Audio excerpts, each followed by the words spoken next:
하나님 말씀 보도록 합시다. 오늘 우리에게 주신 하나님 말씀은 히브리서 5장입니다. 히브리서 5장 11절부터 14절 말씀까지 보도록 하겠습니다.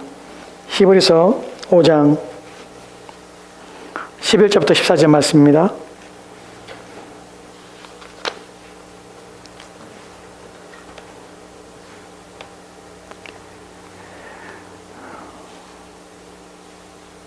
히브리서 5장 11절부터 14절 말씀까지입니다. 찾으신 자와 함께 읽을 텐데 저기 나오는 11절이 아니라 12절입니다. 제가 11절 봉독, 여러분이 12절 봉독, 우리 함께 교독하도록 합시다. 제가 먼저 11절 말씀 봉독합니다. 멜기세덱에 관하여는 우리가 할 말이 많으나 너희가 듣는 것이 두나무로 설명하기 어려우니라. 때가 오래므로 되었으므로 너희가 마땅히 선생이 되었을 터인데 너희가 다시 하나님의 말씀의 초보에 대하여 누구에게서 가르침을 받아야 할 처지니 단단한 음식은 못 먹고 젖이나 먹어야 할 자가 되었도다. 이는 젖을 먹는 자마다 어린아이니 의의 말씀을 경험하지 못한 자요 단단한 음식은 장성한 자의 것이니 그들은 지각을 사용함으로 연단을 받아 선악을 분별하는 자들이라. 아멘. 우리가 새 노래를 여호와께 노래하라. 온 땅이여 여호와께 노래할지어다. 여호와께 노래하여 그의 이름을 송축하며 그의 구원을 날마다 전파할지어다. 그의 영광을 백성들 가운데에 그의 기이한 행적을 만민 가운데 선포할지어다. 여호와는 위대하시니 지극히 찬양할 것이요 모든 신들보다 경외할 것임이라. 아멘. 아멘. 주신 말씀을 위해서 함께 기도하도록 합시다. 우리의 마음이 주님을 찬양하며 주님을 노래합니다.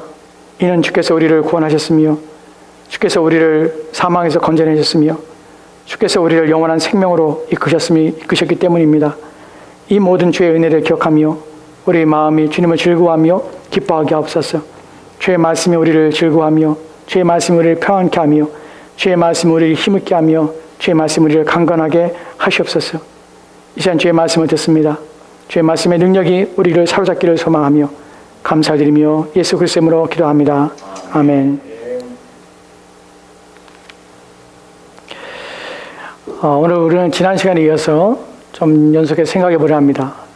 자신을 연달아라는 말씀을 가지고 하나님 말씀을 좀 생각해 보려고 하는데 제가 여러분들이 계속 지금 2주간 앞서 여러분에게 말씀드린 내용이 이런 것들입니다.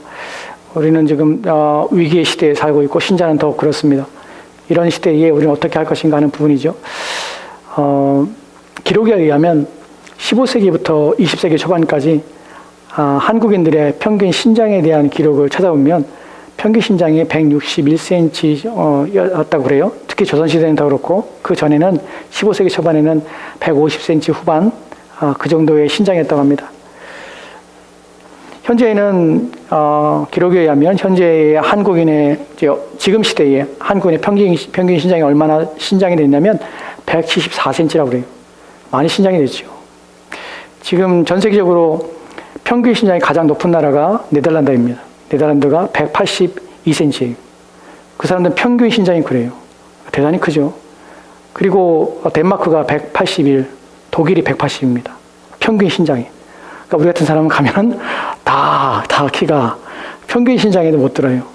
그 정도로 많이 컸어요. 근데 놀라운 것은 기록에 의하면 15세기하고 17세기까지의 기록을 보면 한국인하고 지금 네덜란드나 덴마크 사람들하고 키 차이가 그렇게 차이가 나지 않았어요. 그 당시에 서양인의 키도 167, 8 그 정도밖에 되지 않았어요. 왜 이럴까 하는 것들에 대하여 이제 연구를 했습니다. 연구 결과 보면은 신장의 차이가 일어나는 이유는 영양 부족이라고 그래요. 그래서 오늘날 아이들에게 많은 영양을 공급하고 잘 먹으라는 이유가 키 클 때 빨리 많이 먹어야 된다 하는 이유가 영양의 불균형이 신장의 차이를 만든다고 합니다. 그래서 15세기, 17세기, 그리고 한국에서는 조선시대에 이제 20세기 우리 초반에 1800년대까지 사람들의 신장이, 평균 신장이 낮게 되고, 언제 한국의 평균 신장이 확 증가하게 되냐면 20세기 초반이에요. 그때부터 특별히 한국 경우는 1960년대에 경제적인 성장이 이루어지면서 사람들의 식습관, 식생활이 바뀌게 됩니다. 영양가 있는 음식들을 섭취하기 시작해요. 1960년대 이후에 급격적으로 한국의 평균 신장이 막 자라나기 시작해요. 지금에서는 더 많이 영양가가 고칼로리를 가지고 있는 영양분을 섭취하게 되기 때문에 사람들의 심장이 확 늘어나게 되는 것이. 왜 이야기를 드리냐면 사람의 성장이라는 것, 성장이라는 것이 어떤 몸이 자라고 하는 것들이 필요한 것들이 영양소라는 것입니다. 영양소에 있어서 얼마나 성장의 률이 높아지고 작아지는 것들을 결정적으로 결정하게 돼요. 그러니까 영양의 불균형이 사람들의 자라남 성장에 큰 영향을 미칩니다. 이것과 마찬가지로 영적인 부분에서도 이와 같은 비유를 성경에서 우리 가운데 하고 있다는 것이에요. 무엇이 신앙을 약하게 하고 무엇이 신앙이 자라지 못하게 하냐면 영양의 불균형이 이런 일들을 만들어 간다는 것이에요. 그 성경에서는 이런 한 단어의 비유를 통해서 우리로 하여금 자라남, 그리고 우리 가운데 필수적인 영양분을 공급함, 이런 것들에 대하여 성경이 말하고 있다는 사실이에요. 이런 것들은 우리로 하여금 이런 원리들을, 성장의 원리들에 대하여 우리 가운데 알리기 위해서 이런 비유들을 쓰는 것입니다. 지금 이제 말씀을 시작하면서 여러분에게 드릴 내용 속에서 중요한 한 단어가 나오는데 어린아이라는 단어가 나와요. 그 단어에 대해 살펴볼 것이에요. 근데 어린아이라는 단어를 살펴볼 때 성경에서는 한 가지 단어가 사실 우리가 볼 때는 한 가지 단어예요. 한글 성경에는. 그런데 원문을 보면 이 단어가 두 가지 각기 다른 단어로 사용되고 있다는 것이에요. 그래서 그 단어가 각기 사용될 때에 이것이 의미하는 바가 달라집니다. 똑같은 하나의 단어로 우리 가운데 비유하고 있는데 그 비유의 똑같은 대상의 비유가 의미하는 바가 각기 다르게 의도돼서 다르게 한편에서는 긍정적으로 해석되도록 비유를 사용했고 한편에서는 부정적으로 사용되도록 비유를 사용했다는 것이 그게 어린아이예요. 우리는 어린아이라는 표현 속에서 두 가지의 성경이 각기 다른 표현, 각기 다른 비유의 의도를 가지고 사용됐다는 사실을 인식해야 합니다.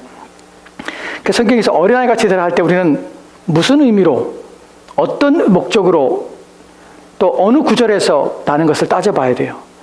첫 번째로 긍정적인 부분에서 성경에서 어린아이 같이 되라는 표현을 씁니다. 마태복음 18장 3절 말씀은 예수님께 이렇게 표현하는 걸 보게 돼요. 추가 이제 두 번째예요. 18장 3절 말씀입니다. 같이 봅시다. 시작. 이르되 진실로 너희에게 이르노니 너희가 돌이켜 어린아이들과 같이 되지 아니하면 결탄코 천국에 들어가지 못하리라. 아멘. 본문에 보면 어린아이 같이 되지 아니하면 결탄코 천국에 들어가지 못한다고 예수님 말씀하십니다. 여기서 어린아이 같은 것은 긍정적인 부분이에요. 어린아이 같이 돼야 천국에 가는 것이에요. 그 어린아이 같이 된다는 것이 무엇인가 하는 부분에서 4절 말씀에 이렇게 기록됐습니다. 4절 볼까요? 같이 읽겠습니다. 시작. 그러므로 누구든지 이 어린아이와 같이 자기를 낮추는 사람이 천국에서 큰 자이니라. 사실 이 구절에서는 우리가 쉽게 이해할 수 있습니다. 무엇을 이해할 수 있냐면 어린아이 같다는 것이 무엇을 어린아이의 특징 중에 무엇을 비유하고 있는가 하는 부분에서 낮추는, 즉 겸손이에요. 자기를 낮추는 것이 어린아이의 특징으로 예수님께서 집어서 말씀하시는 것이에요. 그러니까 여기서는 우리는 어떻게 되냐면 어린아이 같아야 되는 것이에요. 어린아이 같아야 돼요. 여기서 한글성에서 보이지 않는 또 중요한 의미가 또 안에 담겨지는데 그것을 알아야 합니다. 여기서 말하는 어린아이 할 때 우리는 한국에서 한국말로는 어린아이 그러면 그것이 연령대를 구별하기가 우리는 특별한 단어를 사용하지 않으면 연령대를 구별하기가 어렵습니다. 한글 성경에 사실은 연령대를 구별하여 사용해야 되는데 사실 그렇지 않아서 우리는 이것이 어떤 연령대를 가리키는지를 혼동하게 돼요. 본문에서 말하는 어린아이는요, 파이디언이라는 단어를 씁니다. 헬라어에서 어린아이 할 때에 두 가지 단어를 쓰는데 한 단어가 바로 파이디온이라는 단어예요. 이 단어는 어린 갓난아기를 말하는 것이 아니라 6세, 7세부터 시작해서 한 12세, 13세까지 소년 이 전체를 아우르는 단어가 파이디온이라는 단어예요. 그러니까 지금 여기서 말하는 어린아이라고 할 때 우리는 소년이라고 번역할 수도 있어요. 그러니까 이 나이 때에 가지는 아이들이 한 8, 9살, 10살 이 아이들이 가지고 있을 때에 이 아이들이 자신을 낮추고 자신을 대단한 것처럼 여기지 않는 이런 그들의 특성들, 뭔가 자신이 담대하고 뭐 할 수 있다고 생각하지 않는 이런 약함들, 자신 낮추는 이런 것들이 천국의 특성으로 비춰집니다. 여기에 대하여 이제 부정적인 것들을 좀 살펴볼 텐데, 두 번째 우리가 살펴볼 것은 우리가 바울을 통해서 우리가 알게 되는 어린아이라는 단어를 사용하는 것이에요. 어디냐면 에베소 4장 14절 말씀에 이렇게 기록됐습니다. 같이 읽까요? 같이 읽읍시다. 시작. 이는 우리가 이제부터 어린아이가 되지 아니하여 사람의 속임수와 간사한 유혹에 빠져 온갖 교훈의 풍조에 밀려 요동하지 않게 하려 함이라. 아멘. 이 구절에 보면 이제부터는 우리가 이제부터 어린아이가 되지 아니하여라고 합니다. 이 말의 의미는 어린아이가 되면 안 된다는 것이에요. 여기서 우리가 알아야 될 것은 뭐냐면 어린아이가부터 시작하는 것이에요. 어린아이가 되는 것이 문제가 되는 것이 아니라 그 상태에 머물러 있는 것이 문제인 것이에요. 이 부분을 오해하면 안 돼요. 그러니까 우리는 중생이라는 걸 통해서 영적으로 어린아이로 태어나지는 것이에요.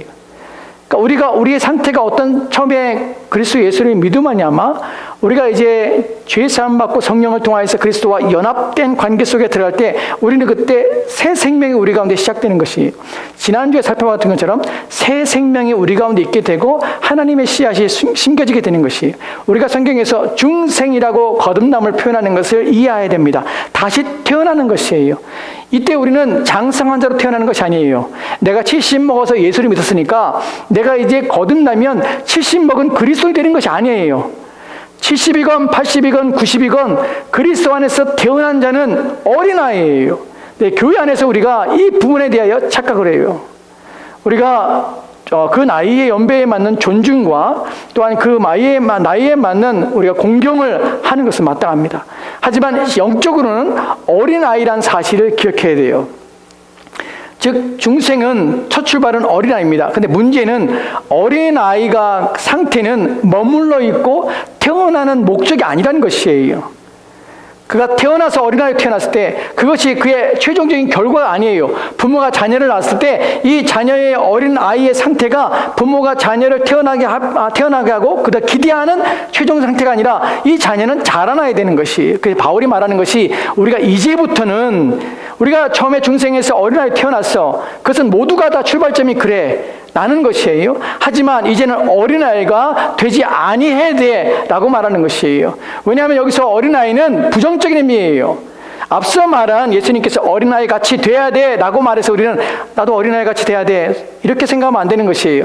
어떤 어린아이의 특성 중에 어린아이 같이 말아야 되는 것인데 어린아이 상태에 머물러 있으면 안 되는 것이에요. 왜 그러냐면 어린아이 상태가 가져오는 것이 사람의 속임수와 간사한 유혹에 빠져 온갖 교훈의 풍조에 밀려 요동하기 때문에 그래요. 특징은 요동이에요. 흔들려요. 그래서 제대로 못하는 것이에요. 왜냐하면 어린아이기 때문에 그래요. 사람의 속임에 빠지는 것이에요. 그 다음에 유혹에, 간사한 유혹에 빠지는 것이에요. 왜냐하면 분별력이 있기 때문에 그래요. 여기서 말하는 어린아이의 특징은 미숙함이에요. 그래서 생각이나 사고나 또한 판단과 이해를 가지고 결정이나 선택할 때에 그것에 대해 제대로 또한 그들이 하고자 하는 일에서 그것에 대한 분별력이 없어서 그것을 제대로 해낼 수 없는 상태, 이것이 미숙함의 상태가 바로 어린아이의 특징이에요. 그래서 흔들리는 것이에요. 왜 뭐가 흔들리는지 이 이후에 살펴볼 것입니다. 근데 왜 여기서 말하는 어린아이는 사실은 더 하나 중요한 것은 앞서 우리는 마태복음 8장 3절 4절 말씀에서 어린아이 같이 되라 할 때 그 단어는 바이디온이라는 소년으로 번역이 될 수 있는 단어를 사용했다고 말씀드렸습니다. 여기서는 그 단어가 아니에요. 헬라어에서 또 다른 단어 어린아이라고 표현된 단어가 있습니다. 네파이오스라는 단어인데요. 네피오스라는 단어인데 이 단어는 어린아이라고 우리가 생각하는 그 기준의 나이대가 아니라 더 어린 애예요. 그래서 이거는 유아를 말해요. 0살에서 2살 사이에 아이를 말할 때에 우리는 유아라고 합니다. 이 유아란 단어가 이 단어예요. 그러니까 우리가 생각할 때 소년 정도 돼도 생각할 수 있고 판단할 수 있고 또 한번 결정할 수 있고 물론 어른처럼 성숙해서 어른처럼 분별력이 뛰어나고 또한 그래서 사물을 판단하고 결정하는데 어떠한 결정력을 가질 수 있는 그런 능력을 가지고 있는 상태가 아니라 유아예요. 유아. 신앙의 첫 출발점 어디냐면 유아예요. 이 아이는 뭔가 아무것도 못하는 것이에요. 그래서 누군가의 도움이 필요한 것이에요. 이 아이에게, 유아에게 중요한 결정을 아무도 맡기지 않습니다. 물어보지도 않습니다. 왜냐하면 자기 자신도 자기 자신에 대해서도 제대로 잘 못하기 때문에 그래요. 무엇이 위험한지 그렇지 않은지도 생각하지 못해요. 한국에서 보면 본문의 속임수와 간사한 유혹에 빠진다고 이 아이들이 그런다고 하는데 한국에서 요즘 이 시대적인 상황 때문에 맞벌이 부부들이 많이 있습니다. 그래서 그 맞벌이 부부들이 자녀를 제대로 양육할 수 없기 때문에 대부분 시부모님이나 또한 친정에 맡기는 경우들이 있죠. 그래서 밤에 잠깐 얼굴을 보거나 심지어는 한 달에 한 번 보거나 이렇게 볼 수밖에 없어요. 근데 그 부모들이 이제 토로하는 것들을 보면 자기 자식을 이렇게 보러 가면 아이가 안 온대요. 우리가 그런 장면 종종 보지 않습니까? 아이가 엄마 아빠를 가까이 하지 않아요. 엄마 아빠에 대해서 인식을 못해요. 그래서 사랑도, 엄마 아빠의 사랑도 결핍이 되고 또한 관계도 결핍이 돼요. 그게 어떻게 하냐면 다른 사람을 이렇게 부모가 아닌 사람은 부모처럼 인식하게 되는 것이죠. 그 유아기가 가지고 있는 특성이에요. 자기가 부모인데 내가 부모예요. 그 부모가 사랑이 없겠습니까? 근데 상황이라서 자기 아이를 자기가 키울 수 없는 상황이죠. 그래서 부모에게 맡기고 누구한테 맡겼습니다. 그런데 그 아이는 내 부모가 누군지를 인식하지 못하는 것이 사람의 속임수와 간사한 유혹에 빠지는 것이, 물론 뭐 조부모가 간사하다는 말이 아닙니다. 비유를 들자면 무엇이 내 부모고 누가 내 부모고 누가 나를 가장 많이 사랑하고 지금 상황이 이래서 그렇지 내 부모는 가장 나를 아끼고 또한 나와 함께 또한 나를 키워주고 양육할 주 대상이 내 부모라는 사실에 대하여 유아는 인식하지 못하는 것이에요. 본문에서 말하는 의미가 그렇습니다. 유아기가 가지고 있는 특징은 분별력이 없는 것이에요. 그래서 옳은 것이 그런 것이 무엇인지를 판단하지 못하고 내가 믿어야 될 자가 누구인지 쫓아야 할 것이 무엇인지에 대하여 구분하지 못하는 것이에요. 그래서 어리석은 것이에요. 쉽게 넘어가는 것이에요. 사탕을 주면 쫓아가는 것이에요. 좋은 걸 주면 쫓아가는 것이에요. 이게 유아기가 가지고 있는 어리석음이에요. 그게 요동하는 것이에요. 그게 바울은 유아기를 벗어나라는 것이에요. 더 이상 너희가 유아기에 있으면 안 된다고 우리 가운데 말하는 것이에요. 이런 유아기에 있어서 유아기의 상황에 대하여 우리가 이런 상황에 처해 있는 유아기의 특징을 보였던 한 교회가 있습니다. 초대교회 때에 바울이 쓴 서신서에 나와 있는데요. 고린도서 3장에 보면은 3장 1절 말씀이 이렇게 기록되어 있습니다. 같이 읽을까요? 같이 읽읍시다. 시작. 형제들아, 내가 신령한 자들을 대함과 같이 너에게 말할 수 없어서 육신에 속한 자, 곧 그리스도 안에서 어린아이들을 대함과 같이 하노라. 아멘. 아멘. 본문에 보면 형제들아, 내가 신령한 자들 대함과 같이 너에게 말할 수가 없어서 육신에 속한 자 같이, 육신에 속한 자, 곧 그리스도 안에서 어린아이들을 대함과 같이 하느라. 여기서 어린아이가 바로 유아예요. 유아. 고린도 교회가 왜 유아처럼 행동합니까? 무엇이 유아체죠? 우리는 고린도전서 1장에서부터 바울이 지금 그들에게 막 권면하며 훈계하는 모습을 보게 됩니다. 어떤 거 훈계합니까? 이들이 지금 파벌을 해요. 그래서 거기서 갈등이 있고 다툼이 있어요. 심지어는 음행하는 일도 있었고요. 또한 그 안에서 온전치 않아서 벌어진 일들이 얼마나 많은지 몰라요. 자기 자신의 삶에 대하여, 자신이 믿는 바가 무엇인지에 대하여, 누가 높아짐에 대하여, 또한 지혜에 대하여, 또한 은사의 문제에 대하여 교회 안에 온통 갈등들이 계속해서 일어나는 것이에요. 그래서 온전하지 못한 것이 고린도 교회의 모습이었어요.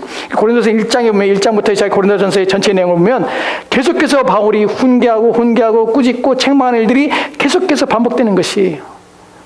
자기들은 지혜롭다는데 지혜롭지 못하고 오히려 세상적인 삶으로 무엇이 그리스도인다운지 무엇이 신앙생활을 온전케 하는지에 대하여 분별력이 없는 상태로 서로 가운데 갈등과 또한 반목과 또한 시기와 질투와 다툼이 끊임없이 일어나는 것이 고린도 교회의 문제점이었습니다. 이것이 유아기에서 벗어나지 않은 교회의 특징이에요. 오늘날도 왜 교회들이 갈등하고 오늘날도 교회들이 문제가 일어나고 교회들이 싸운 데서 사람들이 서로 가운데 시기와 또한 반목과 당을 지음이 왜 발생합니까? 왜냐하면 바로 이 유아기를 벗어나지 않았기 때문에 그래요. 문제는 잘하지 않은 것이에요. 여러분, 이것이 심각한 문제예요. 왜냐하면 사람들은 내가 잘해야 한다고 생각하지 않아요. 50 먹어서 예수를 믿으면 나는 50 먹은 그리스도인을 생각하는 것이에요. 70 먹어 그리스도인이 되면 난 70 먹은 그리스도인이 되었다고 생각하는 것이에요. 자기가 세상에서 자기의 지식과 세상에서 가지고 있는 그 능력과 위치가 여전히 내가 70 먹어 중생인데 불구하고 여전히 자신은 그 정도 수준의 사람을 자신을 인식하는 것이에요. 그렇지 않아요. 어린아이예요. 영적인 문제에서는 어린아이예요. 그 사람은 자라야 되는 것이에요. 자라지 않는 것이 문제인 것이에요.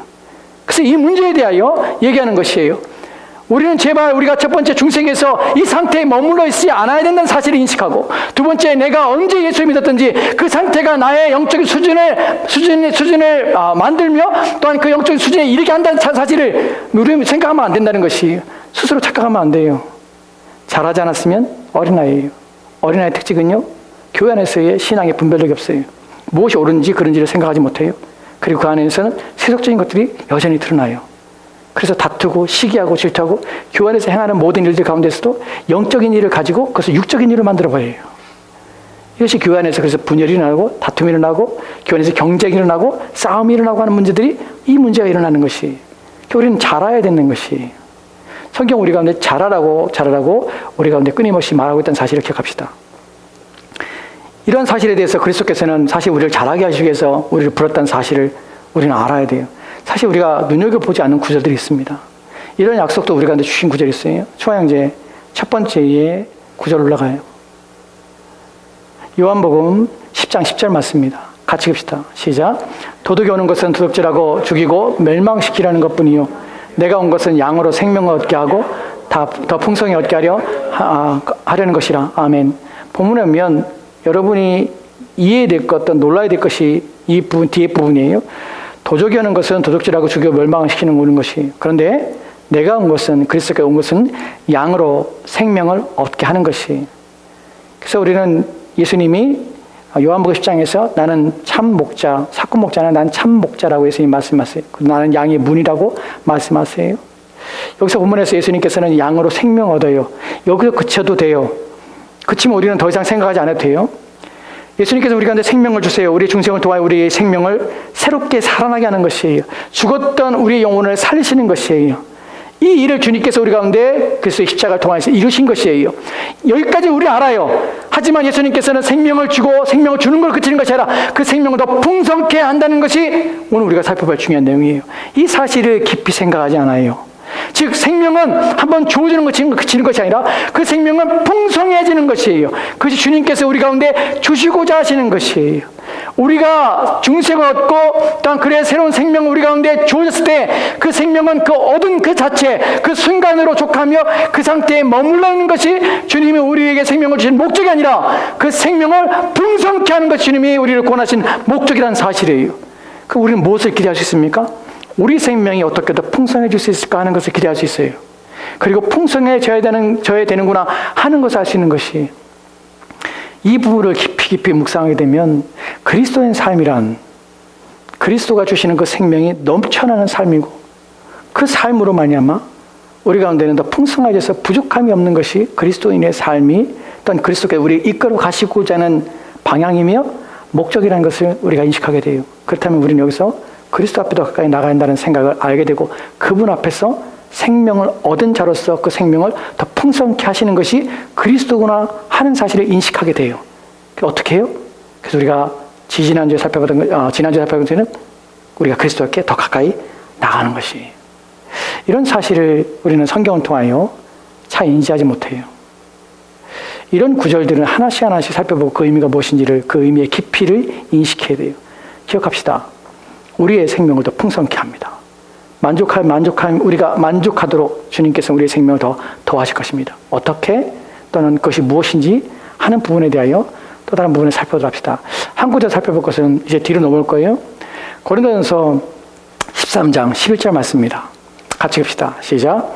내가 어렸을 때에는 말하는 것이 어린아이 같고 깨닫는 것이 어린아이 같고 생각하는 것이 어린아이 같다가 장성한 사람이 되어서는 어린아이를 버려놓으라. 아멘. 바울이 말하는 것이 어린아이 같고 어린아이 같다. 언제요? 어린아이 때는, 내가 어렸을 때는 그래요. 말하는 것이 어린아이 같고요, 또한 깨닫는 것이 어린아이 같고 생각하는 것이 어린아이 같아요. 여기서 말하는 어린아이는 파이디온이 아니에요. 여기서 말하는 어린아이는 네피오스예요. 무슨 말입니까? 유아기예요. 갓난아이는 생각하는 것이, 말하는 것이, 깨닫는 것이 어린아이 같아요. 그 수준밖에 안 돼요. 왜냐하면 어리니까. 여러분, 어리다는 것이 문제가 되는 것은 아니에요. 내가 40에 예수를 믿고 50에 예수를 믿고 60에 예수를 믿었다고 해서 그 상태가 부끄러운 것이 아니에요. 그건 누구나 거치는 과정이에요. 어린아이로 태어나는 것이에요. 그것이 부끄러운 것이 아니라 문제는 그 상태에 머물러 있어서 부모가 태어난 자녀에게 기대하며, 태어난 자녀에게 바라며, 태어난 자녀를 양육하며, 또한 태어난 자녀를 위하여 애쓰며 수고하는 그 모든 것들이 헛되게 하고 있는 것이 문제예요. 그것이 뭐냐면 자라지 않는 것이에요. 성장하지 않는 것이에요. 자녀가 10년 됐는데 그대로 그 상태로 머물렀다고 생각해 봅시다. 내 애가 태어났어요. 1살, 2살의 아이가 10년이 지났는데 그 상태로 있어요. 이것은 병이 든 것이에요. 부모는 가슴이 아프죠. 온갖 방법을 다해서 치료하고 싶어 하죠. 왜냐하면 병이니까요. 신앙도 마찬가지예요. 신앙이 안 자라고 그 상태로 있으면 병이에요, 병. 근데 문제는 병이라고 인식을 못한다는 것이에요. 첫 번째로는 병이라고 진단을 받지 못하기 때문에 그렇고, 두 번째는 자기 병에 대해서 인식하지 못하고, 또한 그래서 어떻게 고치는지 모르겠으니까 그 상태로 머무르는 것이에요. 그래서 부끄러운 것이에요. 20년, 30년 신앙생활 했는데 어린아이야. 그래서 맨날 교회 안에서 분란 일으키고 당을 짓고 세속적이고 세상적인 삶을 살아요. 여전히 안 바뀌어. 여전히 예수님의 닮은 모습이 그 안에 안 나타나요. 그리고 그의 중심에 그리스도가 없어. 왜 그럴까요? 바로 뭔지를 모르는 것이에요. 여러분, 진단을 받아야 돼요. 내가 지금 어린아이 상태에 있는지 아니면 나는 정말 잘하고 있는지를 생각해 보셔야 돼요. 여러분에게 영적으로 50년, 60세 먹은 그 나이에 고결한 생각과 또한 인생을 통찰하며 또한 인생에 되어진 일들 생각하며 이제 모든 어떤 상황에서도 그것을 이해하며 깨달아서 그것을 대처할 수 있는 능력을 여러분이 가지라는 말이 아닙니다. 적어도 신자는 중생에서 어린아이 상태에서 유아기에서 벗어나서 적어도 소년 상태에, 사실 우리는 우리의 인생 속에서 우리가 우리의 영혼의 장년에까지 이를까 하는 생각도 해봐요. 쉽지 않죠. 우리 모두가 다 어쩌면 소년, 어쩌면 청소년, 이 기회의 신앙을 이 기간 동안의 어떤 영적인 상태에 도달하고 있다는 걸 떠난지도 모릅니다. 대부분은 유아기를 못 벗어나고 지나고 있다는 것이 문제라는 것이, 바울은 그래서 그러지 말라는 것이에요. 장성한 자가 되면요, 어린아이 상태를 버려버려요. 그렇게 사는 것이 온전치 않다는 사실을 이해하기 때문에 그래요. 이제 더 깊이 들어가서 오늘 우리가 살펴봤던 그 본문에서 뭐라고 말하는지를 보도록 합시다. 오늘 우리가 읽었던 본문 속에서 히브리서 5장 12절 말씀이 이렇게 기록되는데요. 같이 읽읍시다. 시작. 때가 오래되었으므로 너희가 마땅히 선생이 되었을 터인데 너희가 다시 하나님의 말씀의 초보에 대하여 누구에게서 가르침을 받아야 할 처지니 단단한 음식은 못 먹고 젖이나 먹어야 할 자가 되었도다. 여러분, 고린도 교회만 그런 것이 아니라 히브리서의 수신자들도 이런 상태예요. 히브리서의 수신자들은 히브리인이에요. 히브리 크리스찬이에요. 이 사람들의 가지고 있는 상태가, 이 사람들이 처한 상태가 무엇이냐면, 이 사람들이 아까 우리가 살펴봤을 때 에베소 4장 14절 말씀에서 그들은 사람의 속임과 또한 잘못된 가르침에 대하여 속아서 흔들립니다. 흔들려. 지금 이 히브리 그리스도인들이 당시에 이 히브리서를 쓸 때에 이 히브리서의 내용 속에서 그들의 상태가 드러나요. 왜 이 히브리서를 썼는지를 우리가 알게 돼요. 이 사람들이 지금 이 서신서, 이 히브리서 쓸 때에 바울이 그 수신자들을 향해서 마음에 가지고 있는 것이 뭐냐면 이 염려예요. 왜 염려하게 되냐면 이들이 지금 환난을 당하고 박해를 당한 상태에서 이들이 배교하기 시작했어요. 사람들이. 여러분, 배교라는 것은 신앙에 떨어져 나가는 것이에요. 신앙을 버리는 것이에요. 그리고 점점점 약해지고 있어요. 그래서 뭐라고 하냐면 이제 그리스도를 주목하라, 그리스도를 생각하라. 그 첫 번째 1장부터 시작해서 그리스도가 누구신지를 말하는 것이에요.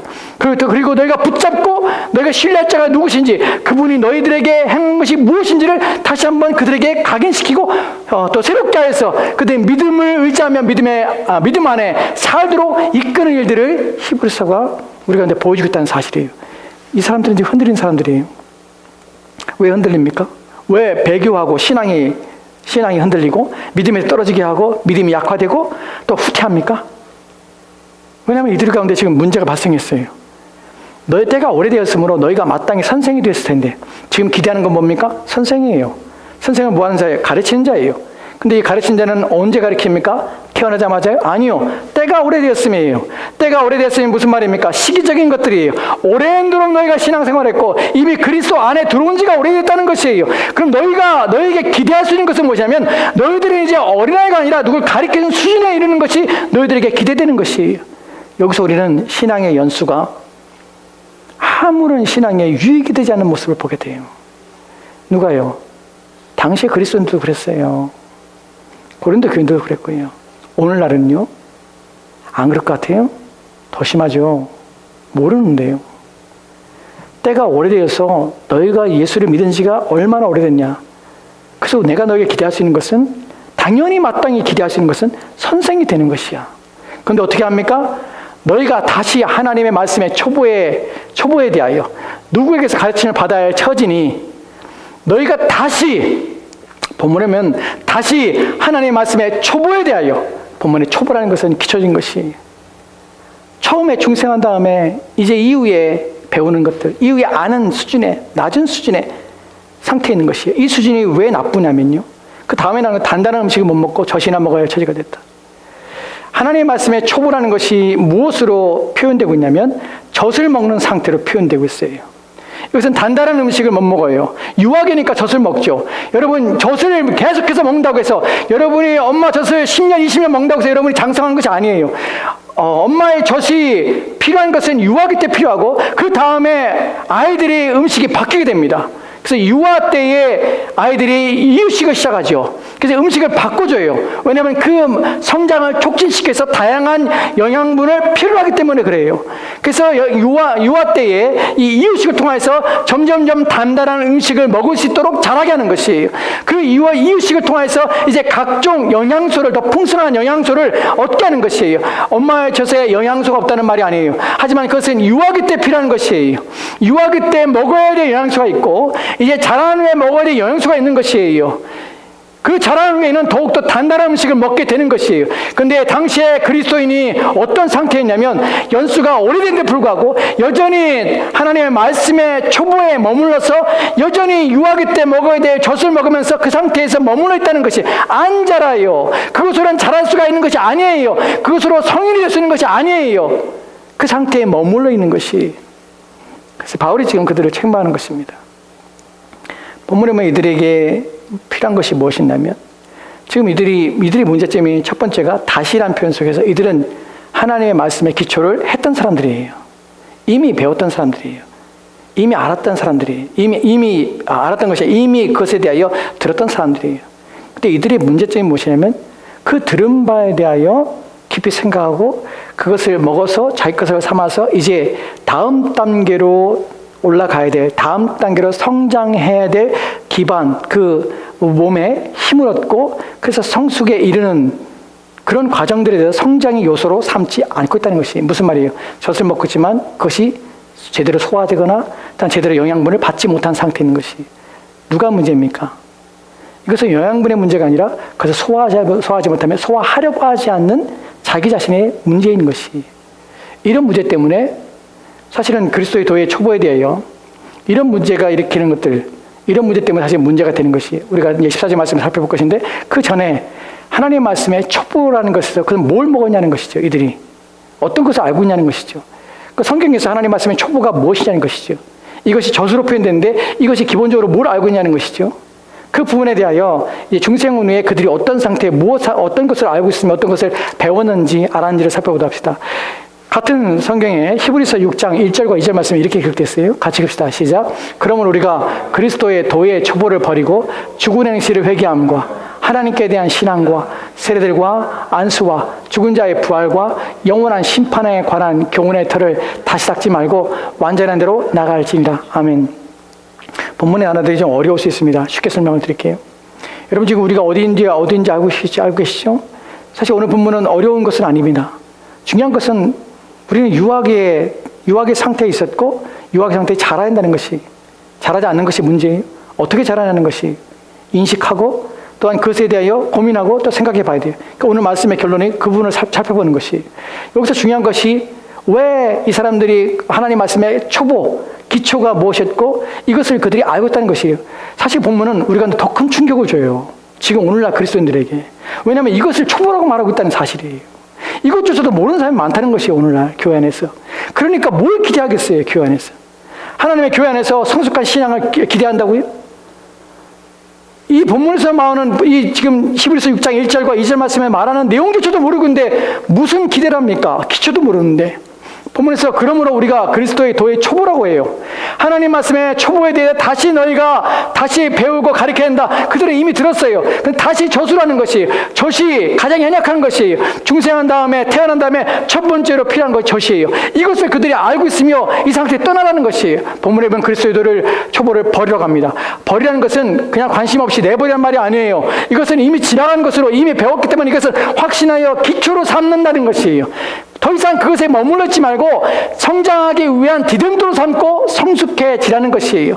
그래서 말하는 것이, 그럼 그들이 디딤돌로 삼았던, 그 당시에 모든 사람의 디딤돌로 삼았던, 그럼에도 불구하고 여전히 유아기인, 그것이 무엇입니까? 죽은 행실을 회개함과 하나님께 대한 신앙, 세례들과 안수와 죽은 자의 부활과 영원한 심판에 관한 교훈의 털을 다시 닦지 말고, 이런 교훈을 받았어요. 본문에서 교훈은 진리라고 번역할 수 있습니다. 하나님 말씀을 배운 것이에요. 어떤 내용들을 배웠습니까? 죽은 행실에 대한 행실과 회개함과, 사실 본문에서 죽은 행실을 회개함과 또 하나님께 대한 신앙이 따로따로 분리된 것처럼 보이지만 사실 한 묶음으로 이해할 수가 있습니다. 한글 성경이 이렇게 번역되었지만 이 단어가, 원문의 이 단어가 가지고 있는 것은 무엇을 의미하고, 당시의 문헌들을 살펴볼 때 이 단어가 가지고 있는 것은 뭐냐면 신앙 고백서예요. 처음에 내가 중생한 후에 기본적으로 신앙 고백서를 배웁니다. 신앙 고백서가 뭡니까? 내 신앙이 믿는 바 무엇인지를 기본적으로 배웠어요. 그러니까 당시 초등학교 때 교회에 들어오면 아무것도 안 한 것이 아니에요. 교회에 들어오면 신자가 돼 중생하고 그리스도를 믿는다 고백하면 이제 그의 가운데 기본적인 신앙 교육을 시작했다는 것이. 그래서 그걸 배웠어요. 이것이 그 기초와 기원이 어디서 오냐면 사도신경이 바로 이런 신앙의 고백이었어요. 사도신경이 2세기부터 이제 흔적이 나타나기 시작하는데 이미 교부시대 때 이후부터 교회 안에서 이런 것들이 자리 잡기 시작한 것이. 그래서 새신자가 들었을 때 그것을 교육하며 가르쳐야 될 필요성이 있는 것이. 그래서 우리는 사도신경을 이들이 기본적으로 이해했고 그 말씀이 무엇인지를 알고 있다는 것이에요. 그것을 배운 것이에요. 그 다음에 나오는 것들이 세례들과 안수예요. 세례 시에 이들은, 본문에서 세례와 안수라는 것은 세례라는 것이 안수와 연합되어 있는 것입니다. 한 단어의 의미를 가지고 있어요. 여기서도 마찬가지로 당시에 세례를 행하기 앞서 그의 신앙의 고백을 공적으로 선포하기 앞서서 그들은 교육을 받았습니다. 그래서 그들이 그리스도 안에 있는지를 확인하고, 또한 그래서 그 교육을 통해서 이들이 믿음이 무엇인지, 자신이 세례받는 의미가 무엇인지, 이제 그리스도 안에서 어떻게 살아야 되는지 초보적인 신앙의 행실에 대하여 교육을 받았다는 것이에요. 왜 안수란 표현이 또 들어가냐면, 안수는 당시에 어린아이들은 당시에 세례를 바로 준 것이 아니라 당시에는 문답으로 끝냈고 부모의 교육의 양육에 맡겼습니다. 그리고 그들이 장성한 됐을 때, 나이가 됐을 때 스스로 고백할 때 그들이 안수하여서 이제 세례식을 한 것이에요. 지금의 우리가 약간 비슷한 의미가 있죠. 이런 교육들이 주어졌다는 것이. 그러니까 이들은 사도신경의 원조가 되는, 지금과 같은 완전한 형태는 아니지만 사도신경의 교리의 중요한 부분들을 이들은 배웠고 알고 있었습니다. 세례받을 때 이들이 그리스도 안에서 어떠한 행실과 어떻게 삶이 변화되고 이제 중생한 후의 사람들이 무엇인지를 알게 됐고요. 또한 죽은 자의 부활에 대해서 알게 됐습니다. 죽은 자가 어떻게 부활하는지, 또한 부활 후에 어떤 삶을 살게 되는지, 부활 후에 부활이 어떤 의미를 가지고 있는지 하는 것도 배웠어요. 그리고 영원한 심판에 대해서 배웠습니다. 이런 것들이 기본이었다는 것이. 그런데 바울이 뭐라고 하냐면 이런 것들은 그리스도의 도의 촛보라는 것이에요. 여러분 생각해 보십시다. 오늘날 여러분 얼마나 많은 사람들이 사도신경의 그 하나하나의 의미들을 여러분 이해하고 있다고 생각하십니까? 얼마나 많은 사람들이 그 우리가 신앙의 고백들에 대해서 알고 있다고 생각하십니까? 우리가 놀라운 부분이 그러지 않습니까? 제가 놀라운 부분이 무엇이냐면, 우리가 예전에 2년 3년 전에 우리가 하이데베 교리문답 할 때에 저는 그 하이데베 교리문답을 배우면서 제가 놀랐습니다. 그 배우면서 제가 그 의미 때문에 제가 모르는 것들이 그 안에 담겨 있어서 놀랐습니다. 그런데 중요한 거는 16세기, 17세기에 하이데베 교리문답은 청소년 교육을 중심으로 해서 만들었던 교리문답이에요. 그 말이 무슨 말입니까? 오늘은 그 정도의 신앙도 안 된다는 사실이에요. 오늘날 신자들은 유아기가 아니라 정말 이제 갓 태어난 아이처럼 아무것도 모르는 것이. 당시의 신자들이 이런 상태인데 불구하고 바울은 너희가 신앙의 유아기에서 너희가 이런 상태로 머무는 것이 온전치 않아라고 책망하고 있는데 우리는 그 수준도 안 되는 시대에 살고 있어요. 여러분은 얼마나 여러분들의 신앙의 고백과 여러분이 배우고 익힌 것들에 대해서 얼마나 많이 생각하고 그것에 대해서 얼마나 많은 관심을 가지고 있습니까? 여러분 그것에 대해서 깊이 인식하며 이해해서 여러분의 믿음의 근간을, 기초를 그것에 세우고 있습니까? 우리는 이런 일에 관심이 없어요. 이런 일에 대해서 생각이 하지 않습니다. 그런데 바울은 이런 것이 기초라는 것이에요. 그렇다면 이들이 바울이 말하는 장성한 자, 어떻게 그러면 우리는 장성할 수 있는가 하는 부분에서 바울이 히브리서 5장 14절 말씀이 이렇게 기록된 것을 보게 됩니다. 같이 봅시다. 시작. 단단한 음식은 장성한 자의 것이니 그들은 지각을 사용함으로 연단을 받아 선악을 분별하는 자들이라. 아멘. 본문에 보면 단단한 음식은 장성한 자의 것이. 그렇죠. 요한은 단단한 음식을 먹지 못합니다. 갓난 태어난 아이들은 이유식도 못 먹죠. 그냥 배탈이 나니까 소화할 수 있는 소화 기관도 제대로 형성이 안 돼 있고 치아도 또 없기 때문에 단단한 음식을 먹지 못합니다. 단단한 음식은 누구의 것이? 장성한 자의 것이에요. 어떻게 장성해집니까? 단단한 음식을 먹어야 장성해져요. 그럼 어떻게 단단한 음식을 먹을 수 있도록 장성하며 어떻게 해서 우리가 성장할 수 있는 그 기반을 삼고 어떻게 우리가 자라게 됩니까? 어떻게 유학에서 벗어날 수 있습니까? 이 단단한 음식을 먹는 이 장성한 사람은 어떻게 됩니까? 라고 묻습니다. 여기에 대하여 바울이 뭐라고 합니까? 그들은 지각을 사용함으로 연단을 받아서 선악을 분별하는 자들이라. 이것이 바로 키포인트예요. 그들은 지각을 사용하는 것이에요. 본문에서 지각이라는 것은 사고, 생각이에요. 그리고 이해력을 키우는 것이에요. 이 이해력과 사고와 또한 생각을 계속해서 하는 것이 본문에서 연단을 받아라는 표현은 끊임없이 자기를 훈련하고 단련하는 것을 표현합니다. 연단이라는 표현이 활력 있게 하는 것이에요. 그다음에 이게 살아있게 하는 것이 운동하는 것이에요. 지각을 연단하는 것이에요. 생각을 연단하는 것이에요.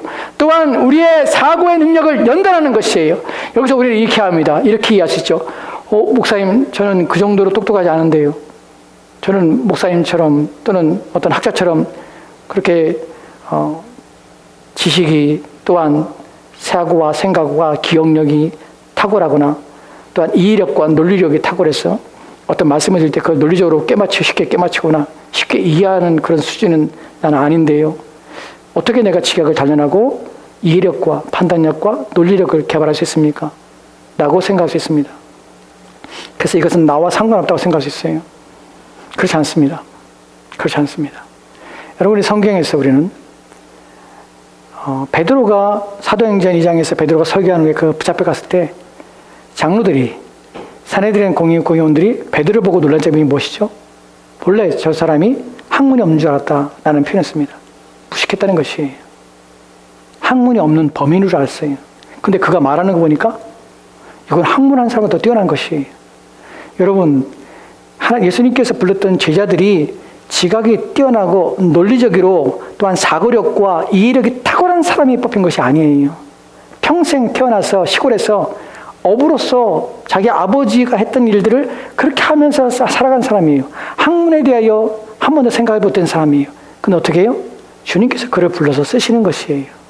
여기서 말하는 지각을 사용한다는 것은 우리가 태어나고 있는 IQ에 대해서 말하는 것이 아니에요. 영적으로 우리에게 깨닫게 하시고 알게 하시는 하나님이세요.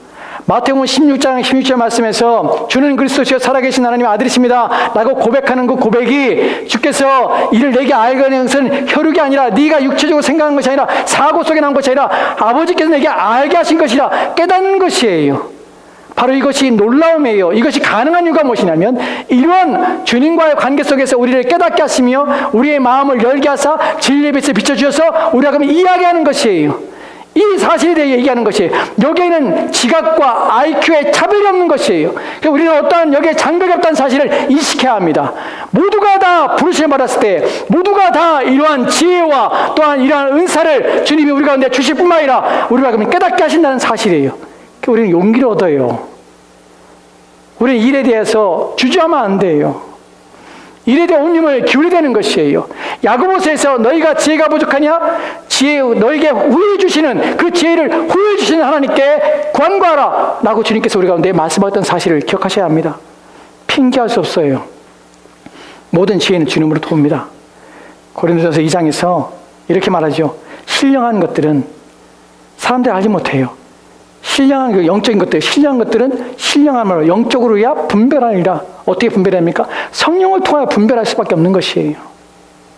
우리는 일에 대해서 지각을 사용하며 지각을 훈련하며 활성화시키라. 그래서 하나님 말씀에 대하여 단단한 음식을 먹고 더 깊은 교리와 더 깊은 가르침에 대하여 우리는 그것을 알고자 애쓰며 수고해라. 그것을 묵상하며 과연 그런가? 또한 이것이 어떻게 주님께서 우리를 왜 죽으신 것이 마땅한가? 또한 하나님께서 어떻게 우리의 죄를 용서하심이 마땅한가? 어떻게 가능한가? 하는 깊은 하나님의 말씀을 배우고 익히는 일에 온 힘을 기울여야 합니다. 그럴 때 우리는 그것이 우리를 장성하고 그 음식도 우리를 강하게 하며 우리 영혼을 세우게 한다는 것이. 한 가지 여러분에게 말씀드리죠. 착각하지 말라고요. 영국에 철학자가 있습니다. 영국 사람들이 대단히 존경하는 철학자가 있어요. 버트란드 러셀이. 이 사람이 1872년에 태어났습니다. 1970년에 죽었어요. 이 사람이 쓴 책 중에 우리를 기가 막히게 하는 책이 있습니다. 왜 나는 기독교인이 아닌가? 그 책을 썼어요. 그래서 많은 무신론자들이, 많은 그리스도인들이 그 책을 보고 교회를 떠났어요. 이 사람이 처음부터 반기독교인으로 했던 것이 아니에요. 사실 이 사람 아버지는 무신론자예요.